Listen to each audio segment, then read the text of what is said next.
ஞானானந்தமயம் தெய்வம் நிர்மலஸ்படிகாகிருதியும் ஆதாரம் சர்வ வித்யானாம் ஹயக்ரீவம் பாஸ்மகே. நேயர்கள் அனைவருக்கும் அஸ்ட்ரோகே செய்யுங்காரின் பணிவான நமஸ்காரங்கள். வக்ர சனி நிவர்த்தி பலன்கள் மேஷம் முதல் மீனம் வரை 4/11/2024 6/3/2024 வரலும் உண்டான நாட்களில் சனி பகவான் கும்பராசியில் வக்கரகதியில் இருந்த சனி பகவான் வக்கர நிவர்த்தி அடைகிறார். சனி பகவான் என்று சொன்னாலே எல்லாருக்கும் அவர் கர்மகாரகன், ஆயுள் காரகன், உடல்நிலையை பாதிக்கக்கூடியவர், வேலையில் மாற்றத்தை ஏற்படுத்தக்கூடியவர். அதாவது துலாத்தில் உச்சம் பெறுறதுனால எல்லாவற்றையும் சமமாக எடுத்துக்கொண்டு அதாவது நன்மைக்கு உண்டானதை நன்மையாகவும் தீமைக்கு உண்டானதை தீமையாகவும் கொடுக்கக்கூடியவர். சனி பகவானை பொறுத்தவரையிலும் பார்த்தலையானால் அந்த சனி என்ற கோள் ஒரு இருட்டான கோள். அதனால் சூரியனுக்கு சமசப்தமம் அப்படின்னு சொல்லக்கூடிய 7ஆம் இடத்தில் அவருடைய ராசிகள் வருது. 6, 7 மறைந்த இடமும் 7ஆம் இடமான எதிரான 180 டிகிரியிலையும் சூரியனுக்கு உண்டான சிம்மத்திலிருந்து வரக்கூடியதுனால மகரம் கும்பம் அவருடைய ராசியாகும். மேஷத்தில் சூரியன் எந்த இடத்தில் உச்சம் பெறுகிறாரோ அதில் நீச்சமாகவும், சூரியன் நீச்சம் பெறக்கூடிய துலாத்தில் அவர் உச்சமாகவும் இருக்கக்கூடியது. இதன் மூலியமாக பார்த்தலையானால் சனி அப்படின்னு சொன்னாலே பெரிய மாற்றத்தை ஏற்படுத்தக்கூடியவர். வாழ்நாளில் இந்த 7.5 சனி, அஷ்டமத்து சனி, அர்த்தாஷ்டம சனி அப்படின்னு சொல்லக்கூடிய கண்டக சனி அப்படின்னு சொல்லக்கூடியது வந்தாலே வாழ்வில் பெரிய மாற்றங்கள் நிகழும். அவர் ஒரு ராசியிலிருந்து அடுத்த ராசிக்கு போகிறதுக்கே 2.5 வருஷம் ஆகும். இந்த காலகட்டத்தில் இப்போ கிட்டத்தட்ட ஒரு 6 மாதமாக ஒரு வக்கரகதியில் இருந்துட்டார். அவர் 3-4 மாதமாக வக்கரகதியில் இருந்துட்டார். இந்த காலகட்டத்தில் பார்த்தலையானால் ஒரு பெரிய மாற்றங்கள் நிகழ்ந்து திருப்பியும் வக்கர நிவர்த்தி ஆகக்கூடிய காலகட்டமாக அமையிறது. இந்த வக்கர நிவர்த்தி காலத்தில் பார்த்தலையானால் சனி பகவான் கும்பத்தில் ஆட்சி பெற்று போயிருக்கார். வக்கர நிவர்த்தியில் சதய நட்சத்திரத்தில் இருக்கார். இந்த காலகட்டத்தில் 2026 3ஆம் மாதம் 6ஆம் தேதி வரலும் பார்த்தேன்னா, அதாவது மார்ச் 6ஆம் தேதி வரலும் சனி பகவான் வாக்கிய பஞ்சாங்க பிரகாரம் கும்பத்தில் இருக்கிறார். அதற்கு பிறகு அவர் மீனத்துக்கு போகிறார்.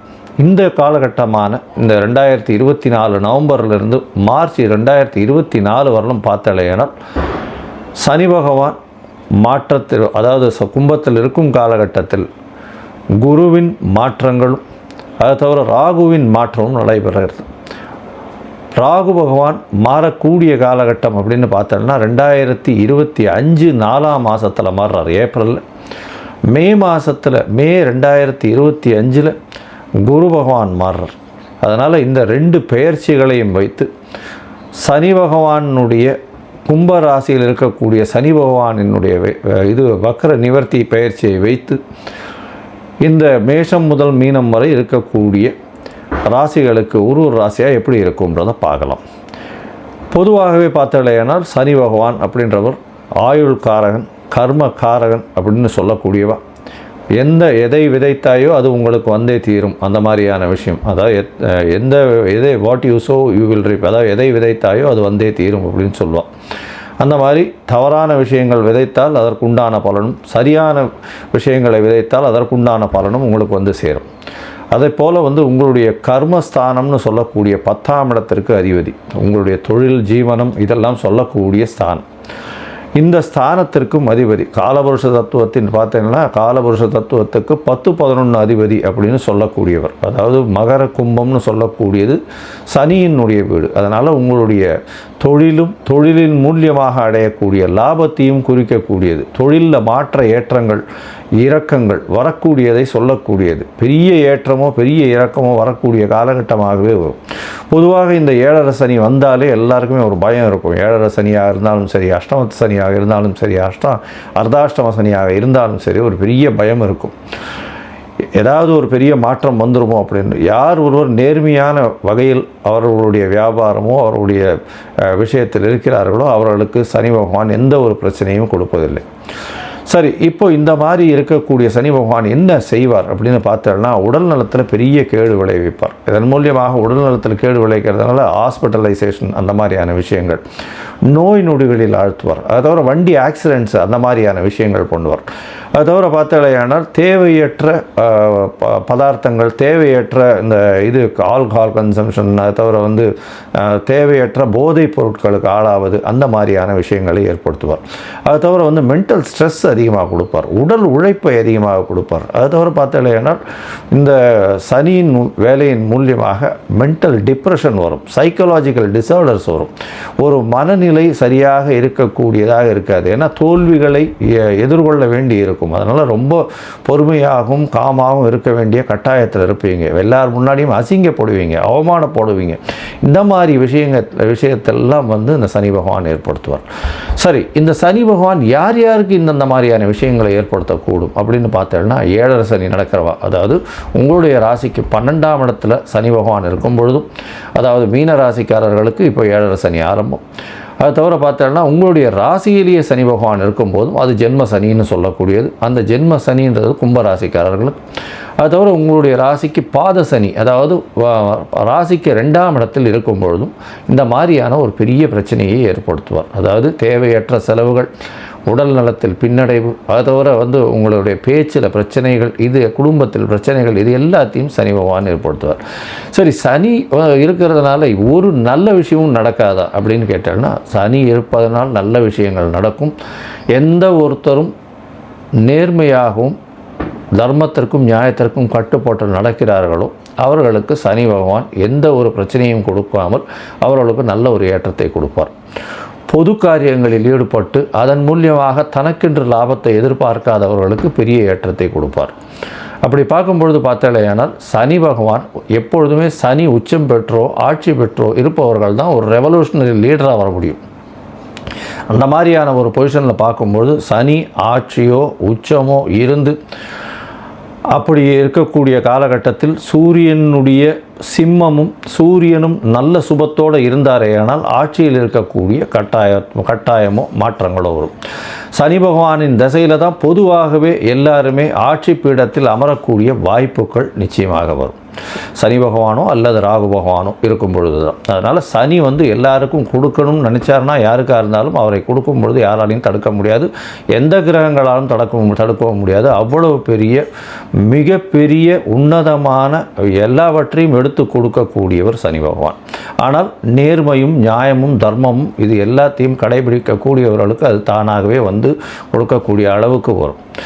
சரி, இந்த சனி பகவானுக்கு என்னென்ன பிரீத்தி பண்ணலாம் அப்படின்னு பார்த்தாலேயானால், சனி பகவான் அதாவது அஷ்டமத்து சனி இருந்தாலும் சரி, அஷ்டமத்து சனி இருந்தாலும் உடல் நலத்தை கெடுப்பார், வண்டி வாகனங்களில் ஆக்சிடெண்ட்டை உருவாக்குவார், அதனால் மறைந்து இருக்க வேண்டிய கட்டாயத்தை ஏற்படுத்துவார், திருட்டுத்தனமான விஷயங்கள் எல்லாத்தையும் பண்ணுவார், திருட்டுத்தனமான விஷயங்களில் உங்களுக்கு பொருள் வரக்கூடிய வாய்ப்புகளை கொண்டு கொடுத்து அதில் மாட்ட வைப்பார். அதாவது ஜெயில், அந்த மாதிரியான சிறைவாசம், இந்த மாதிரியான விஷயங்களுக்கு போகக்கூடிய அளவுக்கு செய்வார். உடல் நலத்தில் பிரச்சனைகளை கொடுக்கக்கூடிய வாய்ப்புகள்லாம் உண்டு இந்த அஷ்டமத்து சனியாக இருந்தால் அஷ்டம சனியில். சரி, இந்த சனி பகவான் இவ்வளவு பிரச்சனையை கொடுக்கக்கூடியவர். என்ன எளிய பரிகாரம் செய்யலாம் அப்படின்னா, முதல் பரிகாரம்னு சொல்லக்கூடியது சனி பகவானுக்கு உண்டான காயத்ரி மந்திரம். சனி பகவானின் காயத்ரி மந்திரம் நான் என்னுடைய இந்த வீடியோலேயே நடுவில் கிளிப்பிங் மாதிரி போடுறேன், பார்த்துக்கோங்க. அவருக்கு 2 காயத்ரி மந்திரம் சொல்கிறா. ஓம் சனீஸ்வராய வித்மஹே சாயாபுத்ராய தீமஹி தன்னோ சனி பிரசோதயாத்து அப்படின்னு ஒரு காயத்ரி மந்திரமும், ஓம் காகத்வஜாய வித்மஹே கட்கஹஸ்தாய தீமஹி தன்னோ சனி பிரசோதயாத்து அப்படின்னு இன்னொரு காயத்ரி மந்திரமும் 2ம் சொல்கிறா. இந்த காயத்ரி மந்திரத்தில் ஏதாவது ஒன்று, சனி காயத்ரியில் ஏதாவது ஒன்று ஒரு நாளைக்கு 8 முறை ஜபிச்சு வர்றதன் மூலியமாக சனி பகவானுடைய தொல்லைகளிலிருந்து அதாவது முடிந்த அளவுக்கு விலகக்கூடும் அப்படின்றது சொல்கிறோம். சரி, இப்போ சனி பகவானுடைய தொல்லைகளிலிருந்து வேறு என்னென்ன பரிகாரங்கள் அப்படின்னு பார்த்தாலேயானால், அருகில் இருக்கக்கூடிய அந்தணர்களுக்கோ பிராமணர்களுக்கோ உங்களால் முடிஞ்ச வேஷ்டி துண்டு, அதாவது துண்டுன்றது வஸ்திரம், அதாவது வேஷ்டி உத்திரியம், அதாவது 9 வேஷ்டியோ 16 வேஷ்டியோ அருகில் இருக்கக்கூடிய கோவிலில் இருக்கக்கூடிய குருக்களுக்கு தானமாக கொடுக்கறதன் மூலியமாகும். எண்ணெய், நல்லெண்ணெய், செக்கெண்ணெய் கோவிலில் விளக்கேற்றுறதுக்கு கொடுக்கறது மூலியமாகும். ஒரு பாத்திரத்தில், அதாவது புதிய பாத்திரத்தில் எண்ணெய் போட்டு, நல்லெண்ணெயை போட்டு, அதாவது செக்கெண்ணெயை போட்டு அங்கே இருக்கக்கூடிய குருக்களுக்கு தானமாக கொடுக்கறதன் மூலியமாகவும், கீழ்த்தட்டு மக்கள், அதாவது இந்த தூய்மை பணி செய்கிறவர்களுக்கு உங்களால் முடிஞ்ச தோல் சம்பந்தப்பட்ட இல்லைன்னா இரும்பு சம்பந்தப்பட்ட விஷயங்கள் வாங்கி கொடுக்கறதன் மூலியமாகவும், இதை தவிர பார்த்தாலேனால் கருப்பு கொடை தானம் செய்கிறதன் மூலியமாக, அதை தவிர தடி தானம் செய்கிறதன் மூலியமாக, தடின்னா அந்த வயசானவங்க ஊனின்னு போகக்கூடிய தடி தானம் செய்கிறதன் மூலியமாகவும் சனி பகவானுக்கு ஏற்ற பரிகாரமாக சொல்லப்படுறது. அதை தவிர எள்ளு உருண்டை தானம் செய்கிறது, காக்காய்க்கு சாதம் வைக்கிறது, அதை தவிர எள்ளு விஷயமான எண்ணெய் எடுத்து அது தானம் கொடுக்கறது. அதை தவிர பார்த்தாலேனால் இந்த சனி பகவானுக்கு இரும்பு மிகவும் முக்கியமானது. அதனால் இந்த உடல் உழைப்பு செய்பவர்களுக்கு இரும்பு தானம் கொடுக்கறதன் மூலியமாக சனி பகவானுக்கு சொல்லக்கூடிய பிரீத்தியாக சொல்லப்படுறது. சரி, இப்போது மேஷம் முதல் மீனம் வரை இந்த சனி வக்ர நிவர்த்தி இந்த ஒரு 1.25 வருஷம், அதாவது 488 நாள் எப்படி இருக்குது அப்படின்றதை இந்த குரு பயிற்சியையும் ராகு கேத்துவினுடைய பயிற்சியையும் வைத்து எப்படி இருக்குன்றதை ஒன்றொன்னா வருஷப்படுத்தி பார்க்கலாம். அதற்கு முன்னாடி என்னுடைய மொபைல் நம்பர் கீழே ஸ்க்ராலிங்கில் வந்துட்டு இருக்கோம். உங்களுக்கு அஸ்ட்ராலாஜிக்கல் கன்சல்ட் தேவைப்பட்டதுன்னா எனக்கு ஃபோன் பண்ணுங்கள். உங்களுடைய date, time, place of birth, உங்களுடைய பெயர், தாய் தகப்பனின் பெயர், இதை மட்டும் எனக்கு அனுப்புங்க. என்னுடைய கட்டணம் என்னென்னு சொல்கிறேன். முதல்ல அதை அனுப்பிச்சுட்டு அதுக்கப்புறம் நான் உங்களுடைய ஜாதகத்தை போடுறேன். ஜாதகத்தில் சந்தி இருக்கான்றதை பார்க்கணும். சந்தி தான் முக்கால்வாசி பேர் என்கிட்ட வர்றவாலாம் புனர்பூச நட்சத்திரம் அப்படின்னு சொல்லுவாள். புனர்பூச நட்சத்திரம் 3ஆம் பாதமாக இருக்கும்னு நினச்சின்னு மிதுனத்திலேயே ஒரு 50-55 வயசு வரலாம் அர்ச்சனை பண்ணிட்டு இருப்பாள். ஆனால் அவள் 4ஆம் பாதமாக இருப்பாள். அதே மாதிரி மிருகசீரிஷம்னு சொல்லுவாள். மிருகசீரிஷம் ரிஷப ராசிலையும் இருக்குது, மிதுன ராசிலையும் இருக்குது. அவளுடைய டிகிரி என்ன டிகிரியில் இருக்குது, பாத சந்தி இருக்கா, நட்சத்திர சந்தி இருக்கா, லக்ன சந்தி இருக்கா, இது எல்லாத்தையும் பார்த்துட்டு அவர்களுக்கு இப்பொழுது நடக்கக்கூடிய கோல்சார பிரகாரம் என்னென்ன இது நடக்கிறது, தசாபுக்தி அந்தரம் சூக்ஷ்மத்தை வச்சு அவருடைய கோல்சாரத்தையும் வச்சு என்ன எளிய பரிகாரம் பண்ணலாம் அப்படின்றத உங்களுக்கு பார்த்து சொல்கிறேன். சரி, இப்போ மேஷம் முதல் மீனம் வரை சனி வக்ர நிவர்த்தி 2024 எப்படி இருக்குன்றதை பார்க்கலாம். கடகம், புனர்பூசம், பூசம், ஆயில்யம் இந்த 3 நட்சத்திரம் 9 பாதங்களை கொண்ட ராசி கடகராசி. ராசியின் அதிபதினு சொல்லக்கூடியவர் அதிவேகமாக செல்லக்கூடிய சந்திர பகவான். இந்த ராசிக்கு பார்த்தோம்னா இப்போது அஷ்டமத்து சனி வக்ர நிவர்த்தி ஆன உடனே கொஞ்சம் கடினமான காலங்கள் உருவாக போகிறது. சரி, கடினமான காலங்கள் உருவாக போகிறது அப்படின்னா ரொம்ப மோசமான நிலைமைக்கு வருமா அப்படின்னா கொஞ்சம் பொறுமையாக பார்க்கணும். எப்படின்னா இந்த சனி வக்ர நிவர்த்தியின் பொழுது, அதாவது 8ஆம் இடத்துல சனி பகவான் இருக்கும் பொழுது நிச்சயமாக பிரச்சனையை ஏற்படுத்துவார். அதாவது மறைந்திருக்க வேண்டிய கட்டாயமோ இல்லைன்னா ஆயுள் சம்பந்தமாக பிரச்சனையோ, ஆக்சிடெண்ட்டு, இந்த மாதிரியான நெகட்டிவ் விஷயங்கள் நடக்கிறதோ, தொழிலில் மிகப்பெரிய முடையும், அதை தவிர உடல் நலத்தில் பெரிய பிரச்சனைகளோ வரக்கூடிய காலகட்டமாக நிச்சயமாக அமையும். ஏன்னா சனி பகவான் ஆயுள் காரகனே 8ஆம் இடத்துல இருக்கிறது அந்த அளவு விசேஷம் இல்லை. 8ஆம் இடத்துலேருந்து அஷ்டமத்து சனி நடத்தும் பொழுது உடல் நலத்தில் மிகப்பெரிய பின்னடைவை ஏற்படுத்தக்கூடிய வாய்ப்புகள் மிகவும் அதிகம். சரி, இந்த காலகட்டம் மொத்தம் இந்த 1.5 வருஷமுமே இருக்குமா அப்படின்னா, சனி வக்ர நிவர்த்தி 4/11/2024 6/3/2026 வரலும் சனி பகவான் 8ஆம் இடத்துல இருக்கார். இந்த காலகட்டத்தில் பார்த்தாலேயானால் உங்களுடைய ராசிக்கு 10ஆம் இடத்தை அவர் பார்க்குறார். 10ஆம் இடத்தை பார்க்கும்போது தொழிலில் ஒரு மிகப்பெரிய சறுக்கல் வரக்கூடிய வாய்ப்புகள் மிகவும் அதிகம். இந்த காலகட்டத்தில் தொழிலில் மிகப்பெரிய சறுக்கல் வரும். யாரையும் நம்ப வேண்டாம், பொறுமையாக இருக்கிறது நல்லது. ஏன்னா 7ஆம் அதிபதியே 8ஆம் அதிபதியாக இருக்கிறதுனால கண்டிப்பாக எதிர்பாலினத்தர் மூலியமாக பிரச்சனையும், நண்பர்கள் மூலியமாக பிரச்சனையும், பார்ட்னர்ஷிப் பிஸ்னஸில் ஒரு பின்னடைவும் இருக்கக்கூடிய காலகட்டமாக இந்த கடகராசிக்காரர்களுக்கு அமையும். வேலை மாற்றங்கள் வரும். வேலையில் அதாவது எந்த வேலை செய்தாலும் அதற்கு பாதி பணம் தான் வரக்கூடிய வாய்ப்புகள் நிச்சயமாக உண்டு. அதாவது 100% உழைப்பை போட்டாலும் உங்களுக்கு 50%க்கு உண்டான வருமானம் தான் வரும். வருமானத்தில் சற்று பின்னடைவு, குடும்பத்தில் கொஞ்சம் என்ன சொல்கிறது சலசலப்பு இருக்கக்கூடிய காலகட்டமாக அமையும். உங்களுடைய ராசிக்கு 2ஆம் இடத்தையே சனி பகவான் பார்க்கறதுனால குடும்பத்தில் சற்று சலசலப்பு இருக்கும். பேச்சில் ரொம்ப கவனமாக இருக்கிறது ரொம்பவும் நல்லது. இந்த கடகராசிக்காரர்களை பொறுத்தவரையிலும் பார்த்தோம்னா பேச்சில் ரொம்ப ஜாகிரதையாக இருக்கிறது மிகவும் நன்மை. இந்த காலகட்டத்தில் யாருக்கும் தேவையில்லாத வாக்கு கொடுத்து இந்த காலகட்டத்தில் நான் வந்து பணத்தை திருப்பி கொடுத்துருவேன், வாங்கின பணத்தை திருப்பி கொடுத்துருவேன், அடுத்தவங்களுக்கு ஜாமீன் போடுறது, இந்த மாதிரி விஷயத்துலெல்லாம் கொஞ்சம் பொறுமையாக இருக்கிறதும் எந்த ஒரு விஷயத்தையும் எடுக்காமல் இருக்கிறதும் ரொம்பவும் நல்லது.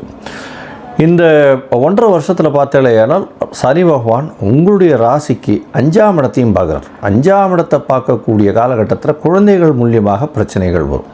குழந்தைகள் மூலியமாக பிரச்சனைகள் வரும். உங்களுடைய பதவி, புகழ், அந்தஸ்து, கௌரவம் இதுக்கெல்லாம் சற்று பின்னடைவு ஏற்படக்கூடிய காலகட்டமாகவும் இருக்கும். அது தவிர பார்த்தோம்னா குழந்தை பிராப்திக்கு பார்த்துட்டு இருக்க ஆளுக்கு சற்று பின்னடைவு ஏற்படக்கூடிய வாய்ப்புகள் நிச்சயமாக உண்டு. அதாவது மிஸ்கேரேஜ் ஆகிறதோ இல்லைன்னா அபார்ஷன் ஆகிறதோ இந்த மாதிரியான பிரச்சனைகள் வரக்கூடிய வாய்ப்புகள் உண்டு. மருத்துவர் எந்த மருத்துவர்கிட்ட போயின்னு இருக்கீங்களோ அந்த மருத்துவர்கிட்ட கரெக்டாக போய் ஒழுங்காக பார்த்துட்டு வர்றதன் மூலியமாக நிச்சயமாக ஒரு மாற்றங்கள் வரும். அந்த சனீஸ்வர காயத்ரியும் சொல்லியிருக்கேன், அதை வந்து பண்ணுங்க. ஏன்னா சரணாகதி தான் உன்னே வழி. சனீஸ்வர காயத்ரி டெய்லி சொல்லிகிட்டே வாங்கும். சரி, இந்த காலகட்டத்தில் பார்த்தாலேனால் அதாவது சனி பகவான் இந்த ஒரு 1.5 வருஷ காலகட்டத்தில் ஒரு குரு பயிற்சியும் வருது, ஒரு ராகு கேது பயிற்சியும் வருது. இந்த காலகட்டத்தில் 8ஆம் இடத்தில் ராகு பகவான் போகும்போது உங்களுக்கு ஒரு பெரிய உயர்ந்த நிலையை கொடுப்பார். அவர் எப்போ போகிறார் அப்படின்னா 4ஆம் மாதம் 2025ஆம் வருஷம்.